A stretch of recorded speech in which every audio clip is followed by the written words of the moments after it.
Et après, je pense qu'on peut tous s'entraîner et qu'on peut avoir un canal prédominant de base. Le ressenti, c'est à la fois un état d'être pour nous tous, pour accéder à sa télépathie, à son intuition. C'est clair que pour ressentir, il faut être connecté au corps. Ça, Mm. c'est la base, puisque c'est lui, c'est la sonde. J'aime bien cette danse entre cette énergie vaste, éternelle, et puis ce moi qui a sa finitude, qui a toutes ses peurs, toutes ses croyances, tous ces trucs qui essaient de s'en sortir. L'avantage de ne pas induire, ça veut dire que la personne va lui être présenté ce qui est assez juste pour elle aujourd'hui d'observer. Et moi, personnellement, je me sens pas, si j'accompagne quelqu'un, je me sens pas dans la capacité de dire ah ben aujourd'hui, toi, tu es sur le chemin, tu dois explorer ça pour ton évolution, quoi. Je vois pas. Et du coup, est-ce que du coup on différencie complètement l'intuition du ressentir ou est-ce que l'un pourrait être la forme de l'autre, les yeux ouverts? Pour moi, c'est comme si le ressenti était la validation de l'intuition. OK. C'est comme si le ressenti allait valider que, ok, c'est bien ça. Et pourquoi pas dans l'autre sens?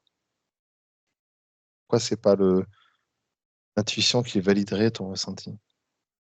Le ressenti, il apporte quelque chose de plus par rapport à l'intuition, pour moi. L'intuition, c'est comme quelque chose qu'on va avoir du mal à expliquer, on sait ce qu'on sait sans savoir pourquoi on le sait, en fait.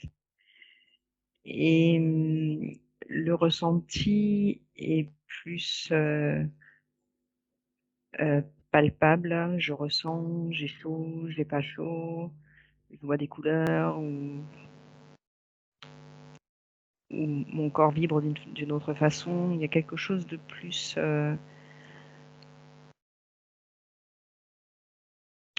concret. Bah, c'est un peu la preuve. Pourquoi par tu le corps. rigoles? Mais non, mais c'est parce que c'est pas facile à exprimer. Effectivement, il y a quelque chose de plus concret dans le ressenti, dans le sens où il y a quelque chose de plus vivant. Oui. C'est en plus, c'est comme si tu avais aussi, quand tu es dans les ressentis, tu as plein d'informations que tu traites en même temps, alors que dans une intuition, en général, il y en a qu'une aussi. Enfin, Ouais, puis tu saurais pas l'expliquer, dire mmh. pourquoi c'est comme ça. Bon après le ressenti, enfin oui, si, oui, oui, je suis d'accord. Oui, oui. C'est pour ça que tu as plus d'informations dans le ressenti. Tu as toute l'histoire qui se déroule dans le ressenti, alors que l'intuition, pas forcément. Et quelle différence alors vous faites entre clair ressenti, clairaudience, clair vision?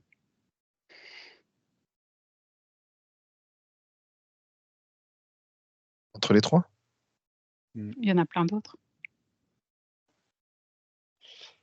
Bah, je dirais que c'est la manière de percevoir plus que différence. Quand on a 5 sens, c'est tous des sens, mais ils sont différents. Ça serait plutôt, par quel canal je vais traiter la vibration ou recevoir la vibration, en fait, moi. Plutôt ça. Est-ce que pour toi, il y a pas un mélange entre le ressenti et le clair ressenti? Est-ce que le clair ressenti, c'est ta force pour toi? J'ai pas compris la question. Il y en a d'autres qui vont recevoir les informations par la clair-vision, par exemple. Ouais. Toi, c'est souvent par le clair ressenti. Mmh. C'est justement, c'est ça, je pense que c'est différentes façons d'en de recevoir de voir cette vibration, pour moi. C'est-à-dire que si tu es plus dans le corps, ça va se traduire d'une façon. Si tu es plus visuel, ça va se traduire en visuel. Si tu es plus, auditif, ça va se traduire par des sons, des mots, des paroles. Mmh. Mais pour moi, c'est la même information à la base que tu traites par différents canaux. Juste ça. Et après, je pense qu'on peut tous s'entraîner et qu'on peut avoir un canal prédominant de base. Moi, je ferais une différence entre ressenti et clair ressenti. Par exemple, si je suis en face de quelqu'un et que je ressens que la personne ne va pas bien, par exemple, et là, ce serait du ressenti. Et un clair ressenti, ce serait, voilà, je me balade, je discute avec mes copains, machin, et d'un coup, je me dis, oh là là, qu'est-ce qui s'est passé sur ce lieu je ressens que ce lieu, il est chargé énergétiquement. Tu vois, il y a un décalé, un différé dans le temps.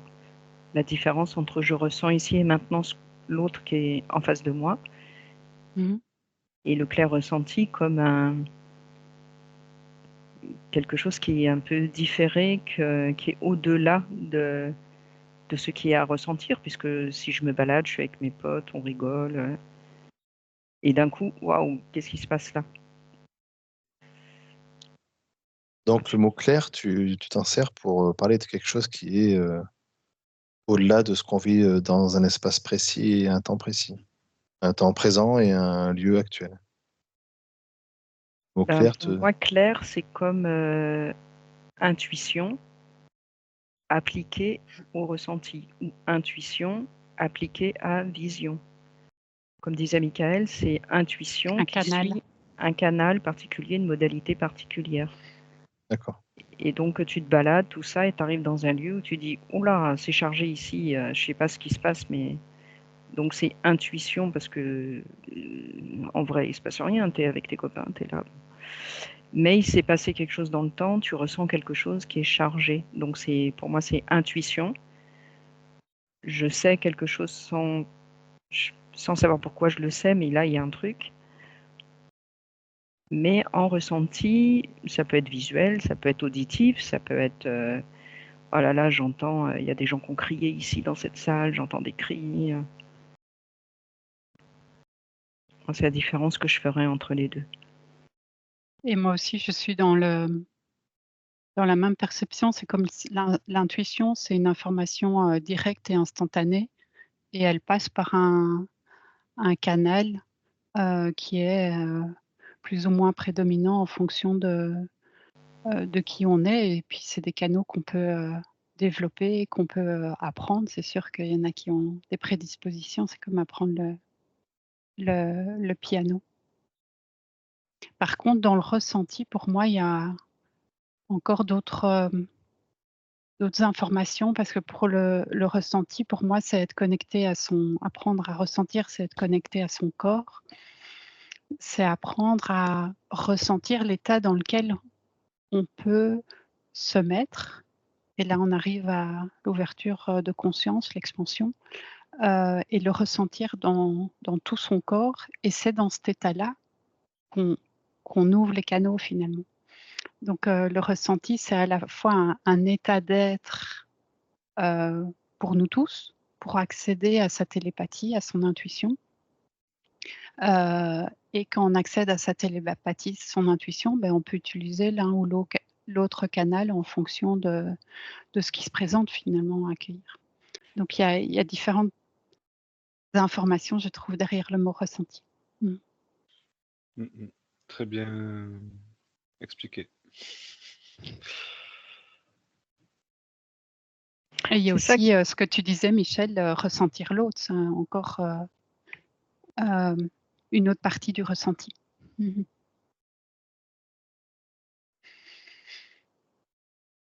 C'est clair que pour ressentir, il faut être connecté au corps. Ça, c'est la base, puisque c'est c'est la sonde qui nous permet d'accéder aux informations. Pour nous-mêmes et pour les autres, parce que le corps, l'écouter, c'est aussi entendre les informations que notre inconscient nous envoie sur ce qui n'est pas, j'ai pas les mots, si on fait des choses qui ne sont pas cohérentes avec nous-mêmes, ben, on va avoir des maux de dos. Le corps parle par rapport à nos émotions. Et le ressenti, c'est aussi une information pour nous-mêmes. C'est pas uniquement un état d'être pour avoir des informations au-delà de nous-mêmes. Tu t'es entraînée, Patricia, ou quoi? Non, parce que c'est pas structuré, j'ai pas les bons mots. Ah bah écoute, Oh. moi je trouve que c'est plutôt Modeste, bien en structuré. plus.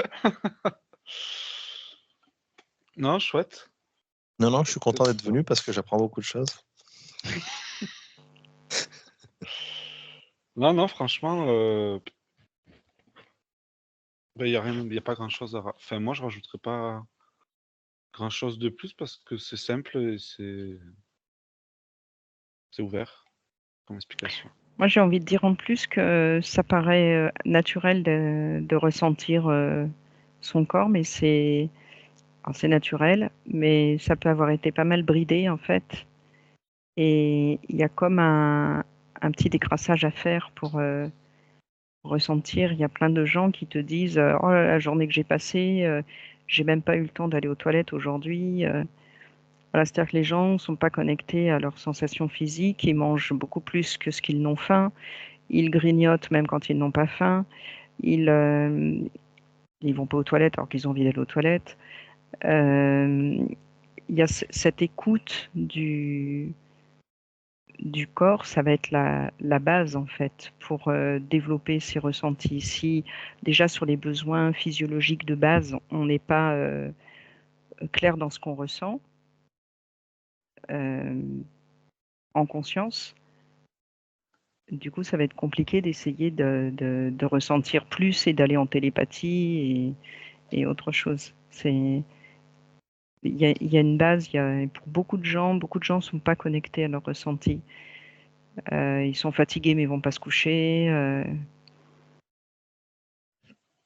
Voilà, donc pas de souci, hein, on peut être fatigué, pas aller se coucher, il n'y a pas de morale derrière, mais c'est d'être en conscience de ça, de dire tiens, pourquoi est-ce que là j'écoute pas mon besoin? Pourquoi qu'est-ce qui fait? Est-ce que je peux avoir une bonne raison, hein, tout simplement? Je suis pas chez moi, il faut le temps de rentrer à la maison, bon ok, ou je suis au travail, je peux pas dormir. Mais c'est de rester en conscience de ça et de dire bah tiens là j'ai un besoin, mon corps a besoin de quelque chose et je ne peux pas honorer ça.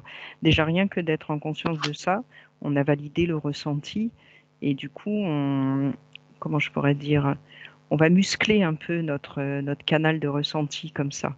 Parce que si on fait pas attention et que sur toute une journée on fait pas du tout attention à tout ce qu'on a ressenti à travers le corps, notre canal de connexion, il s'affaiblit en fait. Il n'est pas assez costaud pour quand on en a vraiment besoin, se poser et dire bon, allez, je ferme les yeux, qu'est-ce que je ressens? On a un tout petit canal, tout ténu, tout au lieu d'avoir un canal bien musclé qui va amener de l'information bien. Voilà. Donc là, je parle un petit peu au niveau neurologique aussi, c'est un petit peu ça rejoint, mais au niveau énergétique, je pense que c'est la même chose. Et finalement, c'est une hygiène de vie parce que quand on se reconnecte à son corps, on prend conscience que parfois dans la vie, on dit oui pour faire plaisir dans tous les sens et finalement, on dit oui aux autres, mais on ne dit pas oui à soi-même. On est fidèle aux autres, mais on n'est pas fidèle à nos propres besoins. Donc, être à l'écoute de son propre corps, son propre ressenti, permet d'anticiper et d'éviter des énergies qui se bloquent dans le corps. Oui, pour moi, Exactement. c'est super important les sessions ressenties qu'on propose parce que ça va encourager à développer ça et que ça, c'est un sacré outil dans la vie de tous les jours, déjà d'être connecté à son corps, à ses besoins physiologiques. Mais quand il y a des aliments sur la table, hein, qu'est-ce que je mange, de quoi j'ai envie aujourd'hui, et de ne pas être dans le mental, de dire ou dans l'émotionnel, mais d'être centré sur si je vois ma tomate là, qu'est-ce qui répond le corps? Est-ce qu'il dit oui, est-ce qu'il dit non? Et au début, c'est un entraînement, et puis après, ça va c'est de plus en plus câblé et de plus en plus naturel. Et du coup, on va pouvoir, par exemple, dans sa vie de tous les jours, au moment du repas, par exemple, mais dans d'autres domaines, on va pouvoir manger quelque chose qu'on va bien digérer, qui va être en adéquation avec ce dont on a besoin. Tu parlais de l'inconscient tout à l'heure, et Michael, tu parlais d'intelligence, et cette intelligence qui est là, son but, c'est de nous maintenir à l'équilibre le plus possible. Donc, si on est à l'écoute de ces signaux, on sera de plus en plus à l'équilibre, en homéostasie, physiologiquement, psychologiquement, émotionnellement, et du coup dans le bien-être. Et ça, Ouais, c'est voilà, une partie qui me plaît beaucoup dans nos sessions ressenties, c'est d'accompagner les personnes vers ça, quoi. bah, c'est le but principal même. Enfin, c'est comme si tu avais un outil que tu te servais pour les autres et que tu ne te servais pas pour toi-même sinon. C'est Ouais. avant tout de l'appliquer pour soi. Enfin, pour moi, avant tout ça, c'est des choses qui se mettent en pratique dans un quotidien. Et vous disiez, enfin, pour moi, c'est carrément un état d'être. Vous avez utilisé plusieurs mots pour décrire tout ça, mais c'est un état d'être dans le sens où euh,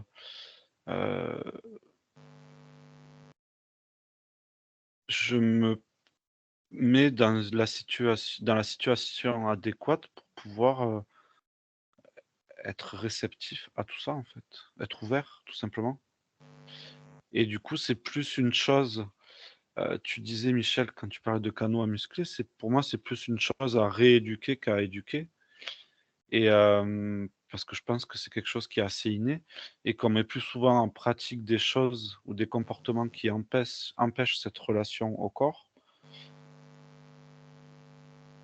Parce que moi, je reste convaincu que pour ça, il y a rien à faire, mais qu'il faut plutôt examiner ce qu'on fait inconsciemment qui empêche ces perceptions d'être là au quotidien, quoi. C'est ça qui est chouette dans les sessions ressenties, c'est que tu peux du coup observer, toi, ce que tu fais et qu'il n'y a plus à faire pour que ce soit accessible, en tout cas percevable, parce que c'est en chacun de nous. On l'entend ou on l'entend pas. On le sent ou on le sent pas. Mais cet état d'être, c'est un préalable à une session ressentie. Parce que dans les C'est-à-dire, sessions ressenties, on va faire un travail différent. Là, ce que vous évoquez, c'est plutôt un rapport au corps au quotidien, qui est effectivement un préalable à l'étape suivante, peut-être, de faire des sessions ressenties. je comprends pas la question. C'est pas une question. Non, mais disons que ce qu'on vient d'évoquer, c'est d'être à l'écoute du corps dans un quotidien. Mais dans la session ressentie, c'est pas le même écoute du corps sur les mêmes points. On va plus en profondeur. Tout à l'heure, Michel, tu parlais de la, de l'alimentation, du sommeil. Dans une session ressentie, on va un peu plus loin.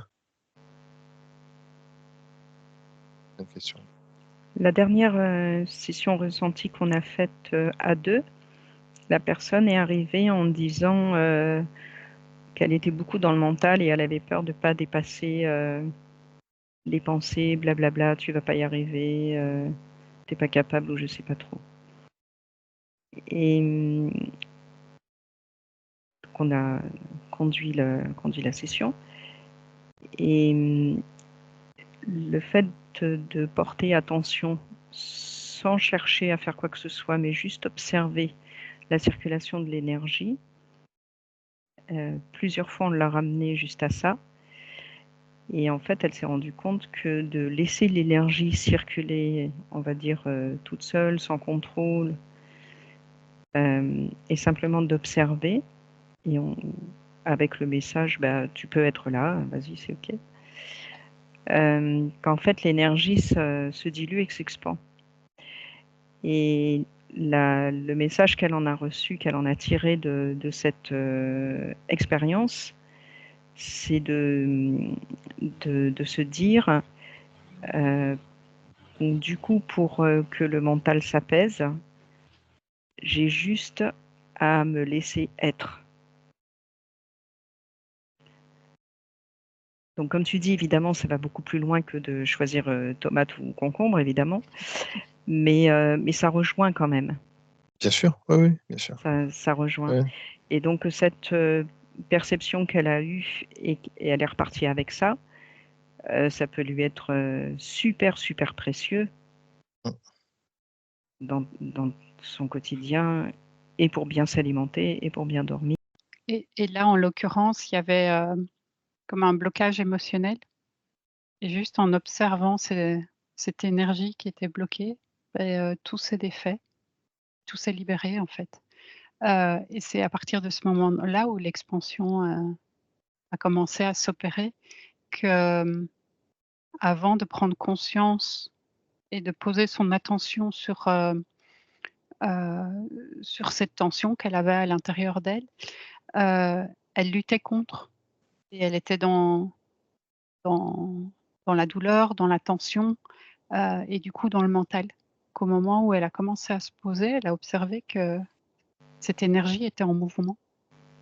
Et c'est là que la libération s'est opérée. Et moi, personnellement, ça a été la plus grande des révélations des sessions ressenties. C'est comment on peut libérer des charges émotionnelles juste en observant. Et c'est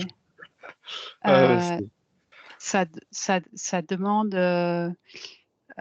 même pas à savoir pourquoi la charge émotionnelle est là, pourquoi le bagage s'est installé, depuis quand il est là, et finalement, ça en libère.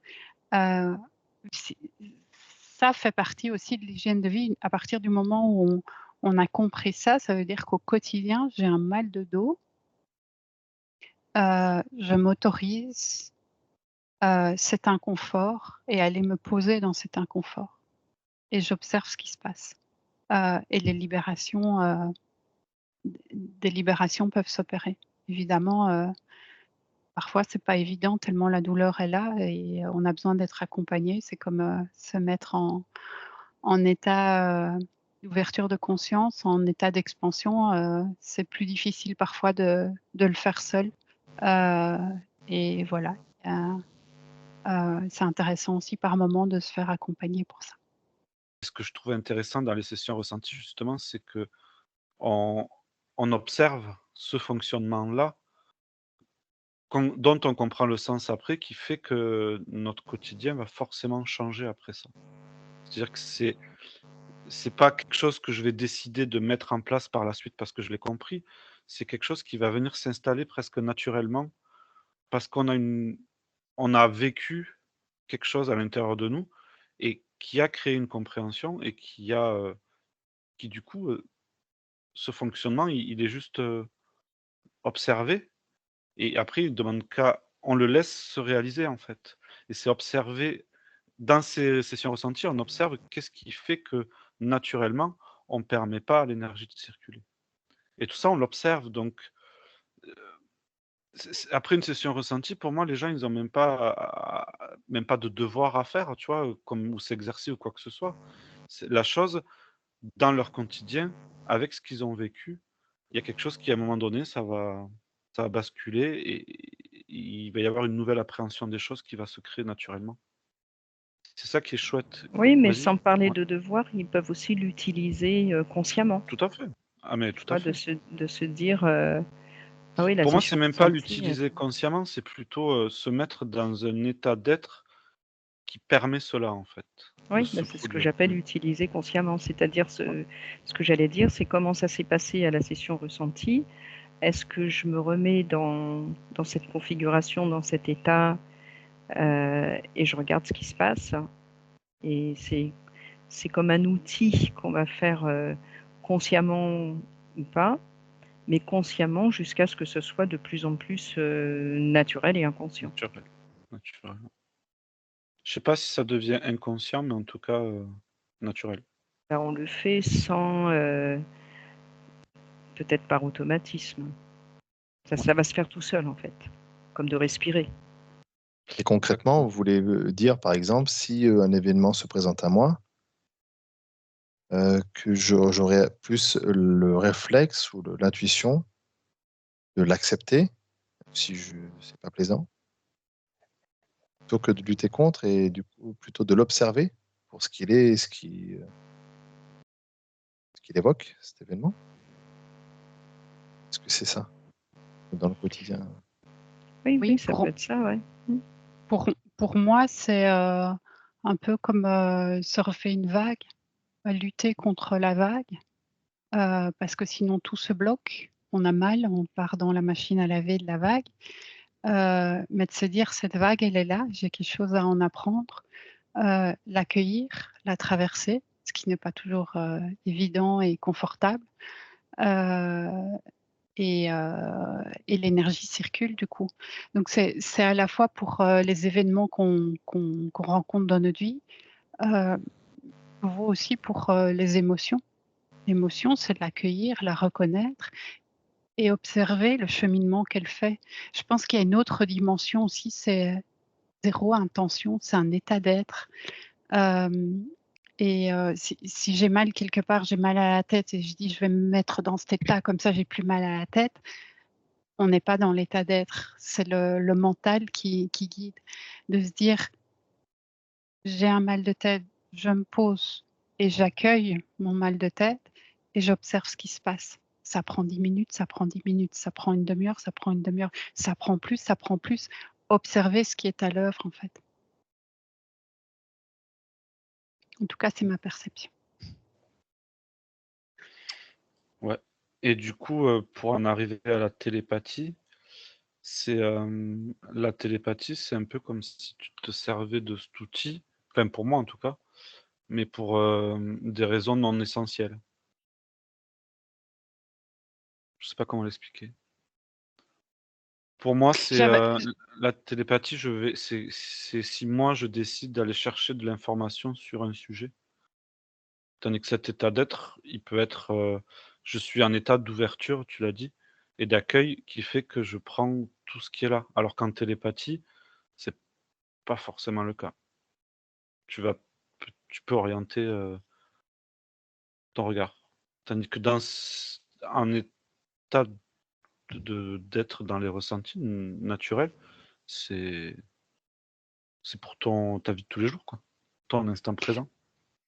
Moi, ce que j'avais besoin de partager par rapport au mot télépathie, c'est que si on va voir les définitions, la télépathie, c'est une communication de pensée entre 2 personnes. Et je pense que quand je pose la question de la différence entre l'intuition et la télépathie, pour nous, je trouve que il y a quelque chose qui est très proche, et qu'on reste pas sur, la définition, communément, acceptée de cette pensée entre deux personnes. Nous, c'est aller chercher l'information dans le tout, dans la conscience, quand on parle de télépathie. Effectivement, moi, la télépathie, ça voulait dire ça jusqu'à quelque temps, dans mon esprit. Et Ouais, ce mot qu'on utilise, télépathie, nous met un peu en porte-à-faux, puisque à la fois, télépathie, ça voulait dire pour moi, communication entre 2 personnes à distance. Et effectivement, nous, ce qu'on appelle télépathie, c'est pas la même chose, quoi. Pas forcément entre 2 personnes déjà. Pas même, rarement. Il y a une communication par l'esprit qui peut être commun entre la télépathie entre 2 personnes, comme tu l'as décrit, Patricia.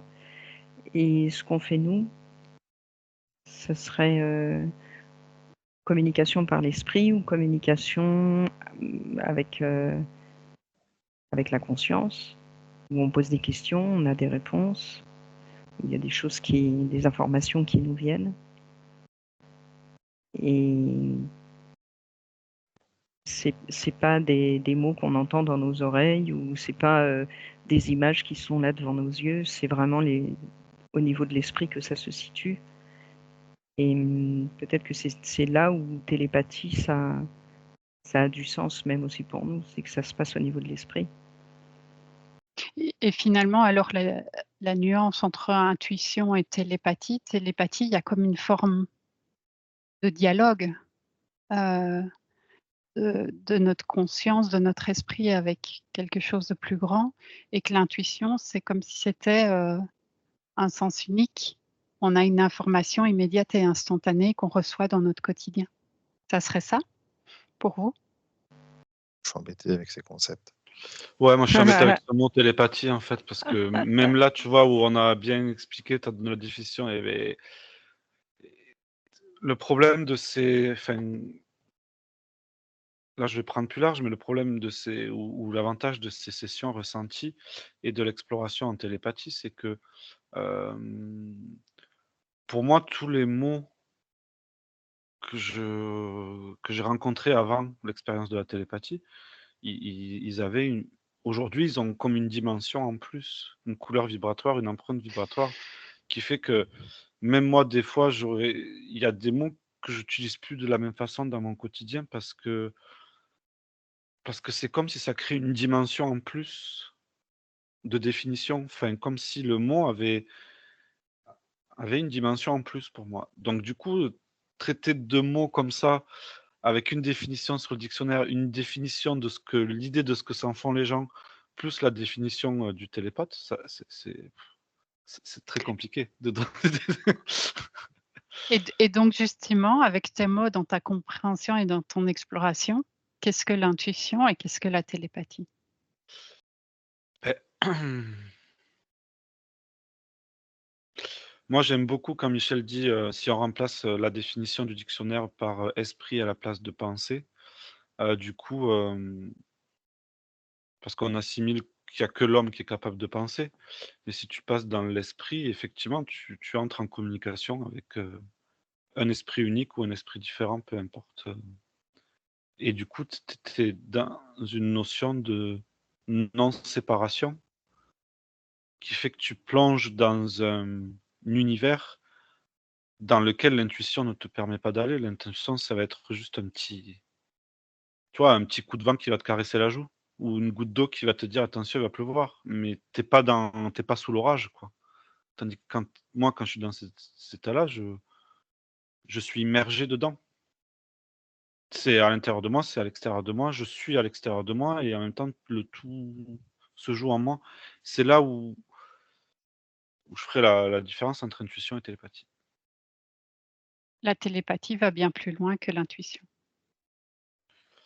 Ça veut pas dire que les 2 n'appartiennent pas, à la même origine, Mmh. mais il y en a une, c'est l'orage, l'autre, c'est la goutte. Oui.